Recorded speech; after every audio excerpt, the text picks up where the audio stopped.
Welcome back to the Swamp 24/7 podcast. I'm Thomas Goldkamp here with Jacob Rudner. Jacob, we've had a chance now after spring ball has concluded to see the team in full. No more limited window viewing.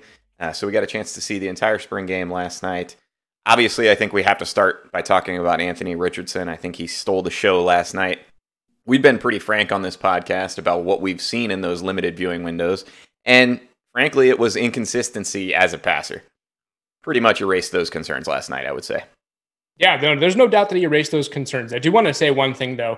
I've seen quite a bit of commenting that you and I need to walk back our comments or take that stuff back or that we were wrong.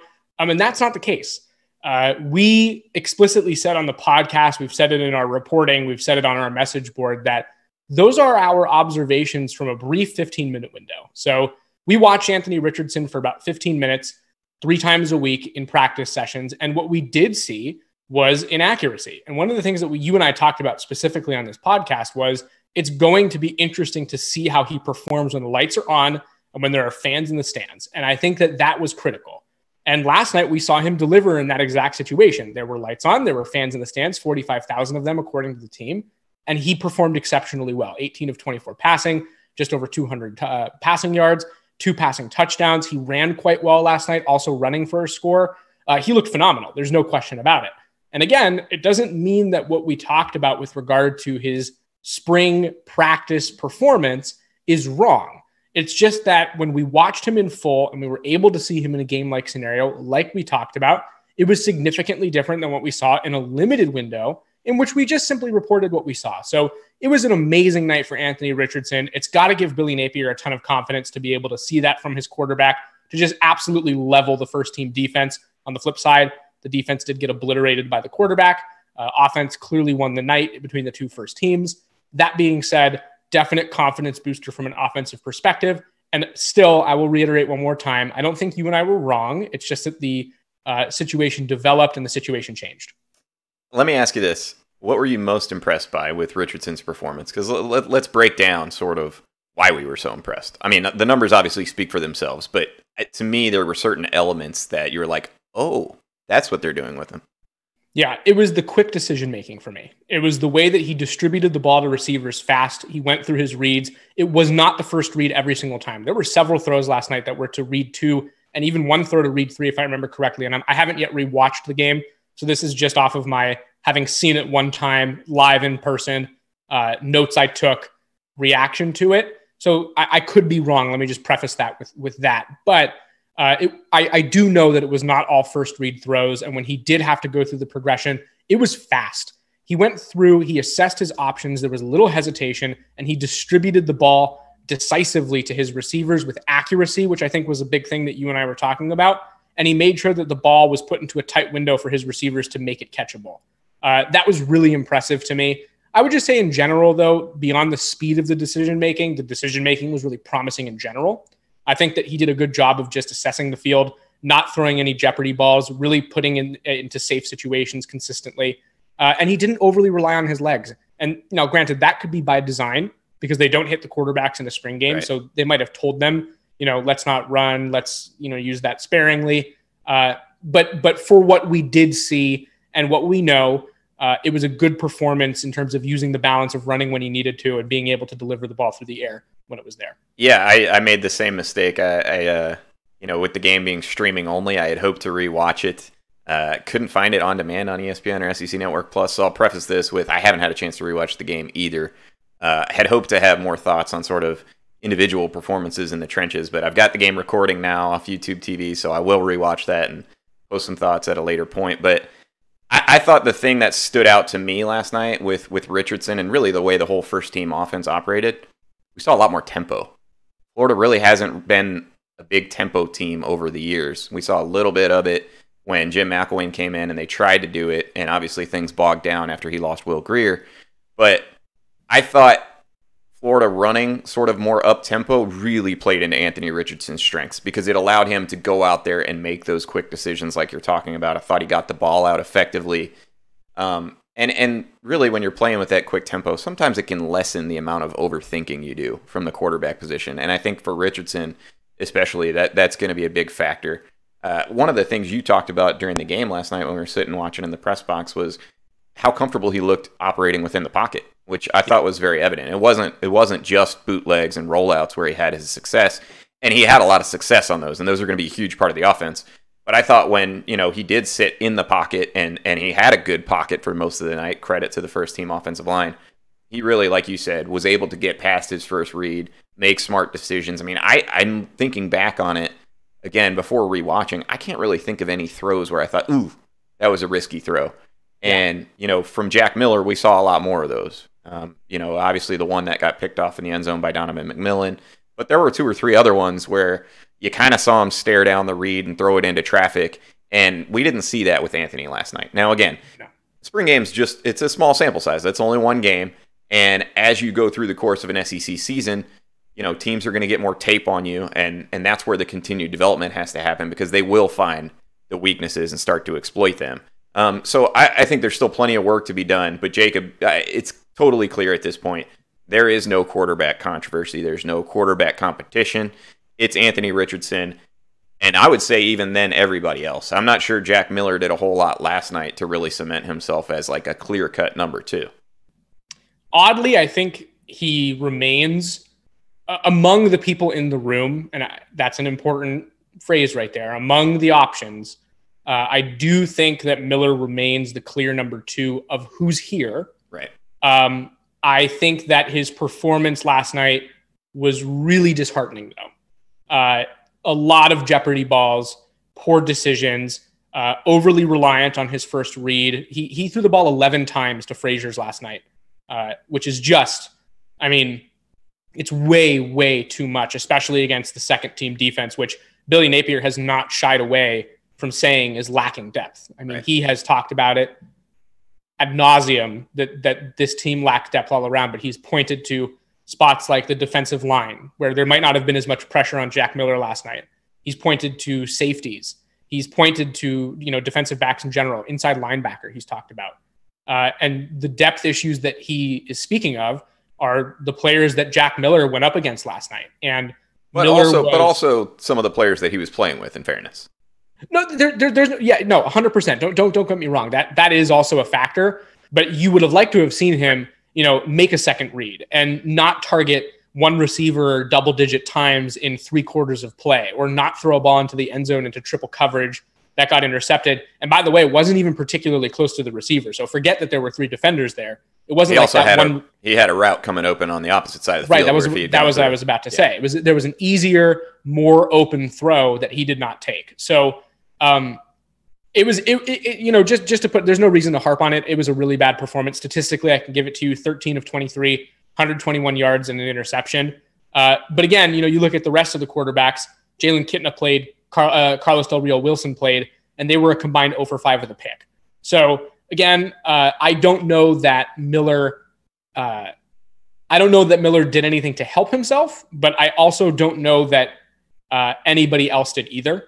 And for that reason alone, I think Miller probably remains the number 2. Yeah. That being said, I'm not surprised if they look for a transfer quarterback. Yeah, and that's where I was going to ask you. I want to go back, in a minute or two to the receivers that he had to work with and the fact that he targeted Frazier's 11 times. But first off, let's talk about whether or not Florida should take a transfer quarterback. Because we had that discussion early in the spring, and I sort of brought it up as, maybe they go after sort of an experienced backup type. I think, if I recall correctly, both sort of landed on, I'm not sure they can afford that with the scholarships that they have. Has your thinking changed on that? Yeah, it has. There's no doubt about it. And I posted about it on our message board yesterday. So it's out there in writing, and I have no problem admitting it on our podcast. I was wrong when I said early on in spring camp that Jack Miller looked like a clear-cut, satisfactory backup quarterback. Just based alone off of what we saw last night, I don't know that the team can really go into the next several months confident that he is that. I do think that at a minimum, and I'm not saying that they're going to take a quarterback or find one, at a minimum, they need to look hard. Yeah. I think that they are in a situation where they would be benefited by bringing somebody experienced into the room who understands Florida's quarterback situation. So they're not expecting to, take over for Anthony Richardson. There's no expectations of, depth chart mobility to number 1, but you can come in and become a clear number 2 quarterback with a wide open competition for that spot.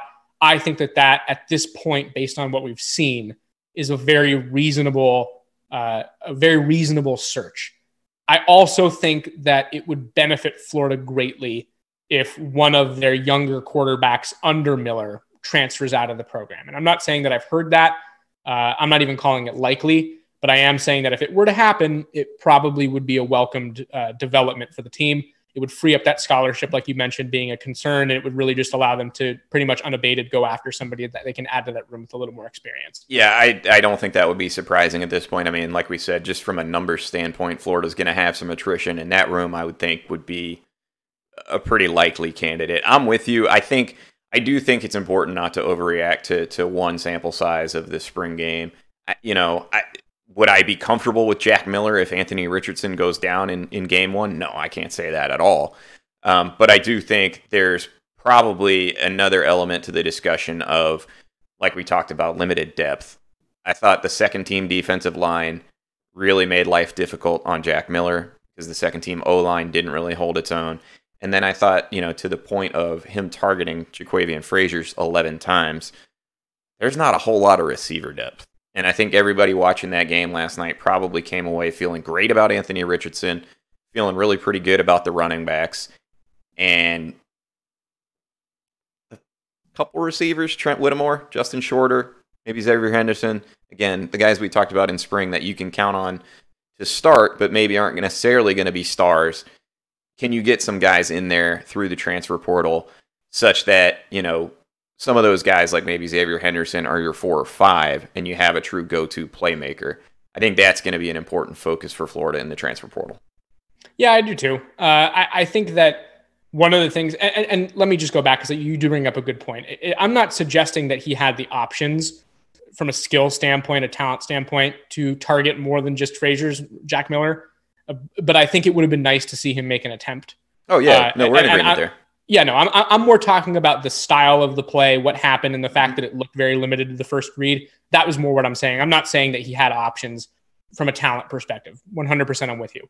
I do think that the depth at receiver is going to be something that gets looked at transfer portal-wise by this team. And we've reported on that too. And again, I should reiterate that the coaching staff has not really shied away from its needs at this point. Yeah. I mean, Billy Napier has laid it out there pretty clearly that A, he feels the depth is lacking. B, he's even named position groups where he feels like it's lacking. And I think wide receiver falls into that category. After the second scrimmage, he pretty explicitly said that room is a representation of the whole team in that it lacks depth and needs supplementation over the next several months. So yeah, no, I totally agree. The one position group that there's a little bit of a discussion about on our message board on swamp247.com is tight end. What does Florida do at tight end? Because Dante Zanders looked fantastic last night. He led the game in receiving yards with 56. And Noah Keeter, a walk-on former linebacker, was tied for second with 53 receiving yards and a touchdown. I'm not suggesting that those guys are talent-wise what you want to go into a season with as your number 2 and maybe number 3 tight ends. And granted, they're going to get Elksnis and Odom back at some point in the next several weeks. But in your opinion, I guess I'll throw the question to you. Do you add one more tight end from a talent perspective to give yourself one more person going into the season? Yes, but it's got to be somebody that is better than... It's got to be a number 1 for me. I don't think... And I know how important the tight ends are to Billy Napier's offense, but I don't think you take a guy that's going to be, sort of on that tier 2 level. Because I think, Florida can absolutely use another guy there. But I think that Dante Zanders showed enough this spring that if you have Keon Zipper, Zanders, and Elksnis all in the mix, I don't think you add another guy that's like that level. You know what I'm saying? From a numbers standpoint, it's got to be somebody that can come in and be your starter from day one, like a Jake McGee for Florida in 2014, someone on that type, maybe a veteran guy that will be able to pick up the offense very quickly because it's going to be important. I mean, there's a lot on the tight ends in this offense. So I think it needs to be a veteran that can pick it up quickly if you're going to take one. I'm encouraged by the development that we saw at that group for all of the talk maybe on message boards about, can William Piegler coach tight ends after he coached running backs at Michigan State? I mean, you coach up a couple of defensive guys over the course of 14, 15 practices and they look that good. I would say that speaks to his coaching ability. So, yeah, I'd look to add there. But, is it as much of a priority as we thought, 5 practices in when they were down to those guys flipping over immediately? No, I think there was a lot of good development there. Well, you and I had talked about it. I mean, there was a point where we thought, or we really knew from our sources, we had heard that they were looking to potentially add 2 tight ends to that room, despite having what was going to end up being 7 scholarship players technically, or actually 6. Keeter's a walk-on. So 6 scholarship players, including the 3 freshmen that are coming over the summer. That's a huge number. But I would agree with you. I think that the target is somebody who's going to come in and be a starter. When you go to an 11 personnel look, it's the guy that you want on the field. So yeah, I mean, I would agree with you. I think that 1 tight end of an upper echelon category is probably what you're looking for at this point if you're Florida. All right, well, Jacob, let's take a quick break, and then when we come back on the other side of this ad break, we will talk about the trenches on both sides. We'll talk about defense, and then we'll hand out some sort of spring superlatives from what we've seen, not just in the spring game, but over the course of spring, what we've heard from sources, guys that maybe stood out to us over the course of the last month. So right after this break. Welcome back to the Swamp 24/7 podcast. I'm Thomas Goldkamp here with Jacob Rudner. Jacob, we've been talking about Florida's spring game. I mentioned earlier in the podcast I haven't had a chance to rewatch it yet, which is unfortunate because, I really like to, before I comment on anything in the trenches, I usually like to rewatch that because that's something that, we're all following the ball, following the action when you're watching live. And aside from a few plays, usually there's not a whole lot that sticks out about O-line or D-line play to me. But general impression from me last night was that first team D-line wasn't quite as impactful as I would have thought. But the flip side is the depth that we were concerned about on the D-line. I thought there were a lot of younger guys on that second team unit that had individually impressive nights in the sense that, okay, I can see these guys developing. Maybe they're not ready to be, starters right now, but I saw a lot of guys that with another year or so maybe could be impact players. Which of the guys on the second team D-line stood out the most to you? Off the top of my head, it's hard because, again, I kind of go back to the same thing you do where it's like it's hard to single out guys individually without having watched it back. And I'll add that last night during the game, I was posting a play-by-play on our live updates on the site. So it was a little bit difficult for me to get individual performances in that respect just because it was hard to watch. So I'm gonna change up your question on the fly here. And rather than give you second team guys, I'm going to give you a couple standouts just in general on the defensive side. Just guys that immediately pop into my mind. And I'll give you, one in particular to start. Lloyd Summerall was fantastic last night. He was all over the field. He was cutting across the line to make tackles with running backs on plays that were outside the tackles on the opposite side of the field that he was lining up on. He was aggressive. He was disruptive. He was in the backfield. He was in the quarterback's face. I liked what I saw from him a lot last night. And it goes along with what you and I had been hearing throughout the spring, in that he was a guy who has the physical tools and the developing talent to be a serious contributor. And I think we got a really good look at that last night in general. And then the other guy, very easy pick for me, is Gervon Dexter. Had at least 1 sack last night. And granted, it's hard to know exactly how many sacks he really would have had because they're not tackling the quarterbacks. Right. And so they officially gave him 1, I believe. And it looked like if it was a real game, he might have gotten 2. Regardless, I thought he looked really good. Also disruptive, gave the team problems. First team offensive line had a hard time handling him. So those are my 2 broad strokes immediately pop into my mind, guys, which is an easier way to answer your question, having not rewatched it. So I'll throw it back to you. Yeah, well, I think that general. I think one of the things we were both disappointed by, and we talked about in the press box, was that we didn't get to see Antoine Powell-Ryland. He was a guy that, had really been raved about throughout the spring as sort of the backup to Brenton Cox off the edge. And, he had an injury that kept him out of the game. So having said that, when you're talking about like Lloyd Summerall having a really good game, I thought Tyreek Sapp is a guy that physically really looks the part. He had that forced fumble on DeMarcus Bowman where he split the line and sort of, got his hands in there at the point of attack. Really good night from him, I thought. Jalen Lee, maybe not as productive on the stat sheet, but I thought at least on that first drive where I was really sort of focusing on him, he had a couple really nice plays in the run game. Yeah. He's kind of the guy that I would have thought would have paired with Gervon Dexter as the other starting tackle based on what I've heard throughout the spring. So it was interesting to see Florida have Desmond Watson on that first team.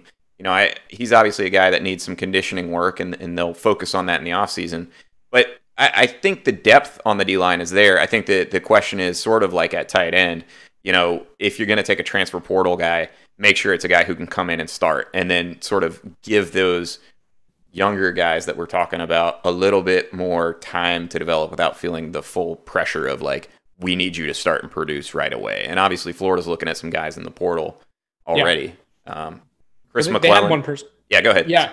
Well, I was going to say that they had somebody who's a major target on campus last night, Daryl Jackson from Maryland. Super productive freshman. Well, I'm not going to say super productive, but productive freshman at Maryland last year. Bigger guy. Profiles physically very similarly to Gervon Dexter, and you can actually go look at that for yourself.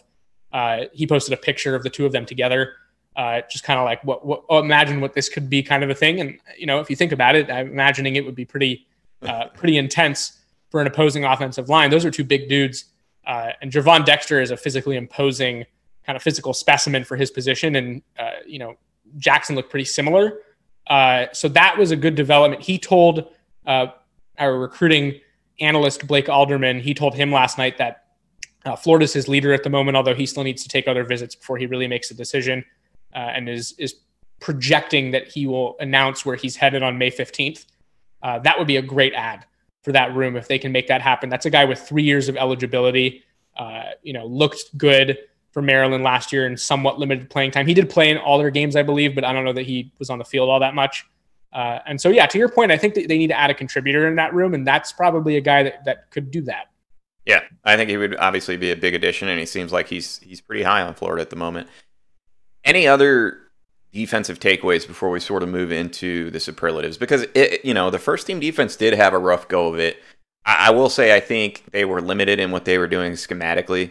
I didn't see a whole lot of sort of disguised blitzing or things that would make life difficult on the quarterback, which we fully expect them to do when they're really running the full defense next year. But what stood out to you defensively? I will give direct shout outs to two cornerbacks. I thought Jalen Kimber and Jordan Young played particularly well last night. Kimber had an interception. Young was kind of all over the place, just kind of being disruptive. I don't know that he was actually credited with a pass breakup last night off the top of my head. Yeah, he had the 4th and 4 on a slant. I don't know if they credit him with it, but he definitely broke so up the pass. That's what I was gonna say. I was gonna say that statistically, I don't know that you're gonna see that he got a pass breakup. I haven't checked the updated stats yet, but he definitely should have been if he didn't get a pass breakup on the stats. If you're just looking at the box score to understand what happened last night, he was far better than I think his numbers are going to indicate, just because the stat keeping is kind of all over the place in the spring game. But he looked really good. And I would say somewhat generally that there were some solid moments for the secondary on first and second team last night. Obviously giving up 34 points is pretty overwhelming. But I would say that there were individuals who played quite well, and there weren't a ton of glaring coverage busts. I didn't really see any, yeah. There were a couple. So, there were a couple. Keon Zipper, I believe. Oh, you're right. Yep, that was a really nice play design. Yeah, where he was wide open, I think like 20 or so yards down the field. So that was an explosive play in which there was a coverage bust. Other than that, though, there were really no glaring secondary issues. It was a lot of like chipping away style offense, where it was a lot of plays over a long time that ended up netting a score. Goal line defense, I think, is probably something that needs to be focused on pretty significantly as the season gets going. There were a couple nice stops when the blue team was on the 1 yard line. They held Lorenzo Lingard out of the end zone, ended up Montrell Johnson on 3rd down. He scored from the 1. So that was good. The touchdown to Noah Keeter on that play action rollout, where it was kind of just a dump off, you probably need to have that covered, especially in SEC games. If it gets tight down in the red zone, teams are going to eat you alive that way, if that's actually going to be a problem. But again, how much can you really take away from one spring game? I don't know. Those are my general kind of observations. I think there were some solid secondary play, and the goal line defense last night probably needs some cleanup. Yeah, I'm with you. We definitely didn't see as many coverage busts as I would have expected. And I wrote about that in one of the things I was looking for in the spring game. Was I thought Jack Miller could have a big day, because I thought the second team defense would kind of be all over the place, and that really didn't happen. I mean, like you said, the one corner route to Zipper where they obviously blew the coverage, That's the only real one I can think of off the top of my head. And like you said, there were a lot of individual performances I thought in the secondary that were pretty good. Jordan Young's a guy that, look, I talked to sources last year going into fall, like in fall camp, and they were raving about him as a young guy that could play nickelback and really get in your face and be physical. And we saw that. He had 2 open field tackles where he absolutely leveled a guy in space. And that's something that I think is going to earn you playing time real quick with this staff, because if they watch the film, and they have from last year, they saw that tackling was a major, major issue for Florida. Yeah. So I thought he was a guy. And the other thing is, Jacob, he was working at outside cornerback for most of the spring, and then actually shifted to nickelback last night because there were some injuries. Trevez Johnson didn't play, and then I don't know if Kamar got banged up at one point, Kamar Wilcoxon or not, but it seemed like Jordan Young got a good deal of snaps at that nickelback spot. So I think he's a guy that can play sort of all over in the secondary, and that matters. Let's talk about superlatives. Who were some of your biggest winners from the entirety of spring football? Okay, entirety of spring football, just based off what we heard, not necessarily actually what we saw last night. Lorenzo Lingard still comes away as a winner for me. Our sources have said repeatedly, and I will rarely point to the reporting that other sites are doing, but I will in this instance because it sounds like it's pretty across the board here, that everybody is hearing that Lorenzo Lingard has been explosive this spring and he's looked really good. He didn't really get involved all that much last night. So real quick, you were helping Blake with recruiting during the post-game press conference. Billy Napier actually told us that he had a slight muscle tweak. And that's why he didn't play a whole lot. That would explain it. Yeah. So yeah, we didn't really get to see a whole bunch of him last night. Now I know why. But he is somebody who was a standout this spring from what we know. Dante Zanders is a clear winner this spring based off what we heard, based off what we saw.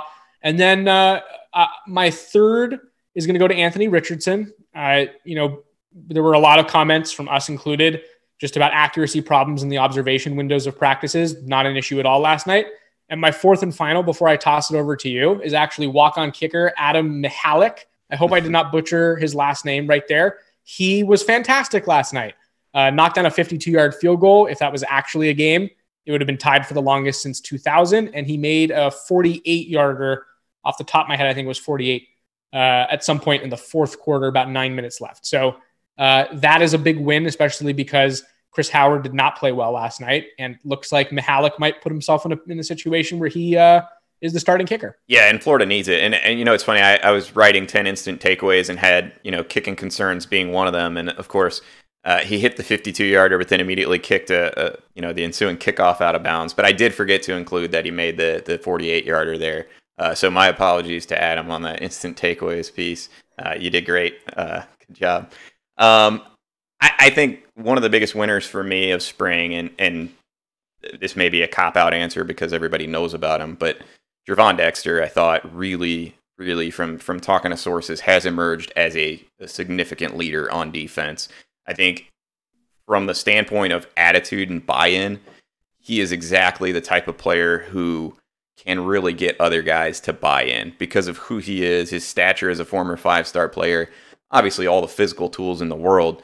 But for him to be, as vocal as a leader in wanting to do things the right way, the way that Billy Napier and his staff are sort of urging guys to do and take accountability, I thought he had a tremendous spring. I'm trying to think off the top of my head, other guys. DeJuan Black's probably one, I think, that, linebacker we were a little bit concerned about. Ventrell Miller, obviously, is a guy that you can count on, and everybody saw last night. I mean, he makes such a big difference, especially in the run game. Had one ridiculous stop on the goal line right before Montreal, sort of plunged in for his 1-yard score. We knew he was going to be a big factor in the defense. The question was who else could step up and emerge, alongside him. And everything that we heard throughout the spring was that DeJuan Black is doing that. That he's an extremely instinctive player, which I think Florida has really lacked at linebacker over the last couple of years. And I've talked repeatedly on this podcast over the last really 2 years about I thought Florida did itself a disservice under the previous coaching staff because they just didn't recruit many actual high school linebackers. And it's funny because I'm saying that, and DeJuan obviously played in the secondary some too. But he's that guy that has those instincts like a Tyron Hopper did last year. Whereas some of these other guys, Amari Burney, Mahmoud Diabate, who transferred out, I just never felt like they were, you know, as instinctive as they were just pure athletes. And I think DeJuan Black has a great blend of that to where he can be a real difference maker. And I thought fans were able to see that for the first time last night. Yeah. Let me ask you, would you add Ventrell Miller to your list of winners? Because he had a limited spring because of his class situation, which we've known about. But I think he performed well last night. And had a great second scrimmage. And great second scrimmage. And we heard from coaches publicly, Jay Bateman in particular, that he is stepped up as a leader. He's somebody who the room can kind of look to. He's a professional. I think Billy Napier also said something to the effect of that last night, that he's a guy who's just game ready all the time. Would you include him in your winners, or is it hard to do that because of his limited actions? No, I think for sure. I think, you know, for me, sort of, I guess the difference between him and Gervon Dexter is I already kind of count Miller as like he's a rock. You know, you kind of know what you're getting from him already. So yeah, he was absolutely a winner in the spring, but I don't know that my perspective changed as much as maybe with Gervon, where, you know, he's stepping into that mantle of being a third-year guy. He's got a full year of starting under his belt now. Right. Can he take the next step? Ventrell's always been there for me. I thought, you know, when he went down last year, that was probably the biggest blow to Florida's defense that didn't get talked about much. But yeah, he's absolutely a winner. So, anything else we should hit on, Jacob? Parting thoughts on spring ball? It was an exciting spring. I think it was interesting not only to watch the team kind of develop, you know, see the things that we had talked about on the podcast and our practice notes on the board, and then kind of compare them to what we saw over the course of a game or a mock game. It was good to see that. And then I think from a media perspective, it was really interesting and kind of a pleasure really to get to talk to and get to know a couple of these staff members and really get to understand the structure that Billy Napier has put into place here at Florida. I have been routinely impressed by it. I really honestly don't have anything negative to say. And that's really the truth. I don't have anything negative to say about the way that he has set up this infrastructure within the program. I really do think that it is a recipe for success. The alumni involvement that he's encouraged throughout the spring has been impressive. And we saw that yesterday at the spring game. They've done a good job of getting recruits on campus, you know, generating interest from higher level guys. I will say, though, that my biggest recruiting side takeaway, and we're going to have a podcast where we talk about this more extensively, and I'll tease it with this. They really need a recruit. They really need a commitment, like soon. Yeah. They fans need, are like, yes. Yeah, they need a commitment soon. It'll be interesting to see who and at what position and of what rank goes first, and how that kickstarts or does not kickstart the rest of the class. But that needs to get rolling. So that's my biggest recruiting side takeaway. And again, we're going to have a podcast on that, which everybody's going to probably want to tune into. Blake Alderman will be on the show as well. And I think, Thomas, that's going to come in the next couple of days. Yeah, we'll tentatively shoot for Monday. I don't want to lock that in because I know schedules can be fluid. But yeah, definitely we're going to get Blake on the podcast to talk about recruiting. There's a lot to talk about. I mean, we talked about spring game. That's to me, that's half the story from last night, and we're not really covering that on this episode. But yeah, I mean, I think, look, the Florida job, it's a big job. There's going to be some on-the-job learning. I don't care who you are. I don't care how structured and disciplined you are. Florida is different than Louisiana, and there's going to be some growing pains with that. But I do think, to your point, the infrastructure's there, man. Like, it's just a matter of tweaking the system to what they're in now. And they'll do that, man. I think they'll do that. We'll be able to discuss that, you know, down the road. But yeah, I thought for a first spring, I thought it was very, very encouraging for Florida.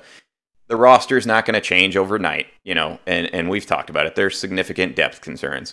But coming out of the spring, we have it reinforced now that Florida has a quarterback that, if he can stay healthy, can win you a lot of ball games. And that's a great place to be going into the offseason, rather than, you know, if Anthony Richardson had come out last night and thrown a stinker. So I think Florida fans have a lot to be excited about. We'll certainly talk about it in the coming days and the coming months. But for now, Jacob, that's going to wrap it for today's episode of the Swamp 24/7 podcast. We hope to shoot on Monday with Blake Alderman. Tentatively, that's the plan. And we'll give you guys a complete recruiting recap as the dust continues to settle this weekend from all the prospects that visited campus, and there were a lot of them. So we'll have a lot to look forward to on Monday after the Easter weekend, but I hope you guys all have a great holiday, and that'll do it for today's episode. Thanks for tuning in.